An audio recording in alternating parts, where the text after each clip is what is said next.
बदलुछि ओडिशा महोदधीरू महेंद्रगिरी पारादीपरू पाटणागढ़ सबुठी जनकल्याणर जययात्रा पुरीर एही पवित्र भूमि जेउठी प्रत्येक निश्वासरे श्री जगन्नाथଙ୍କ नाम आज सेही भूमि रे गुंजरित हेउछि गणतंत्रर शक्तिशाली स्वर ग्राम स्वराज 73तम संविधान संशोधन बलरे प्रत्येक गाँ को अधिकार भागीदारी और नेतृत्वर अभय शक्ति मिली।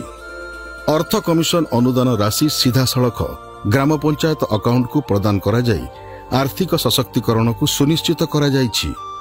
ए सबुर स्मृतिचारण पई प्रतिवर्ष एप्रिल मास 24 तारिख रे पालित हेउछि जातीय पंचायती राज दिवस।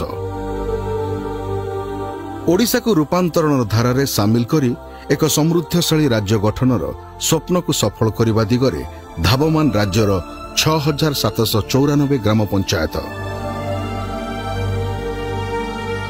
ओडिशार पंचायत सबु आज केवल योजना कार्यकारी करुनाहांती बरं नित्य नूतन उद्भावनर परीक्षागार पलटिछि। बाल्य विवाह मुक्त गाँ, डिजिटल गाँ, टीबी मुक्त गाँ, स्वच्छ सबुज गाँ, कार्बन न्यूट्रल ग्राम, शिशु और महिला अनुकूल पंचायत गठनर स्वप्न धीरे धीरे साकार हेबार लागिछि। एहा पछरे जो सुप्त शक्ति धावमान आज सेही अजଣା प्रतिभा माननकु परिचय देवार दिन जो माने निज गाँ को परिवर्तनर धारा रे शामिल करि पारिछंती। एही अवसर रे 613टी पंचायत को 32 कोटी टंकार प्रोत्साहन राशि प्रदान करिवे लोकंक मुख्यमंत्री श्रीजुक्त मोहन चरण माझी। आमे कथारे नुह कामरे विश्वास करू। मोहन सरकार कथा देइथिले कथा रखिले। क्रीड़ा क्षेत्र में ओडिशा को विश्व स्तर में परिगणित कराइबा लक्ष्य नहीं ओडिशार समस्त ब्लॉक रे अत्याधुनिक स्टेडियम निर्माण करिबा पई सरकारक तरफरु 4124 कोटी टंकार व्ययबराद करा जाइछि। एठारे क्रिकेट, फुटबॉल, भॉलीबॉल ठारू आरंभ करी खो खो, कबड्डी पर्यंत इंडोर हॉल ठारू नै बैडमिंटन कोर्ट और टेबल टेनिस जाए समस्त प्रकार क्रीड़ा निमंते आवश्यक सुदृढ़ भित्तिभूमि निर्माण करा जाउछि। फलस्वरूप प्रतिटी ब्लॉक और प्रतिटी गाँ रु जेपरी क्रीड़ा प्रतिभा विकसित होई परिबो सही स्वप्न और प्रतिश्रुति आज आम सरकार पूर्ण करिसंती। सेहीपरि आगामी 2 वर्ष मध्यरे राज्यर 3 लाख घर को पीएम सूर्य घर मुफ्त बिजली योजना रे शामिल करने को प्रयास आरंभ होईछि। गाँ गहलीर लोकंकु सौर शक्तिर व्यवहार पई अधिक आग्रही करने पई केंद्र सरकारक सह ताल देई राज्य सरकार मध्य सब्सिडी राशि प्रदान करुछंती जहा परिवेशर सुरक्षा सह कार्बन न्यूट्रल दिगरे 100% कार्य करुअछि। एथिपई 1800 कोटी टंका मंजूर होईछि। नारी आम समाजर मेरुदंड, आम प्रगतिर सारथी।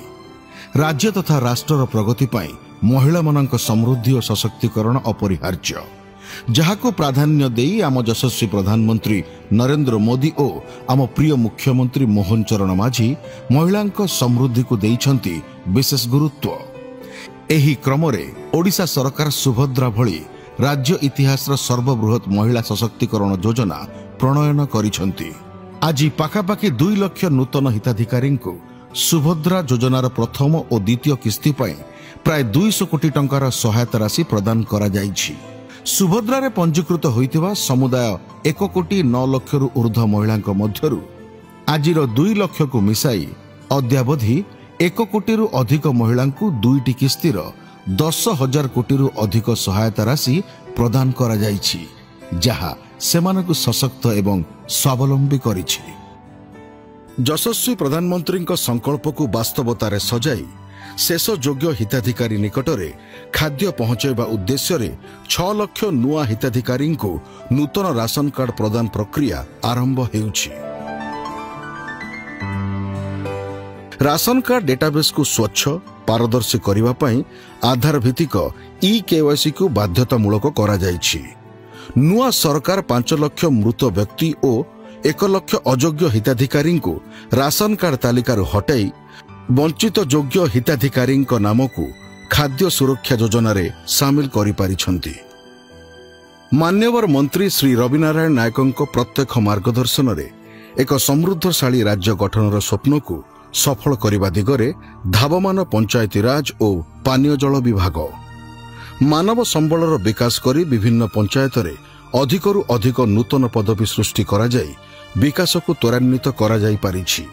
डिजिटल इंडिया को वास्तवतार सजाई ई प्रशासन को सुदृढ़ीकरण करा जायछि। पंचायती राज प्रोजेक्ट मैनेजमेंट सिस्टम परी एक यूजर बेस्ड वेब एप्लिकेशन आरंभ करा जाउछि।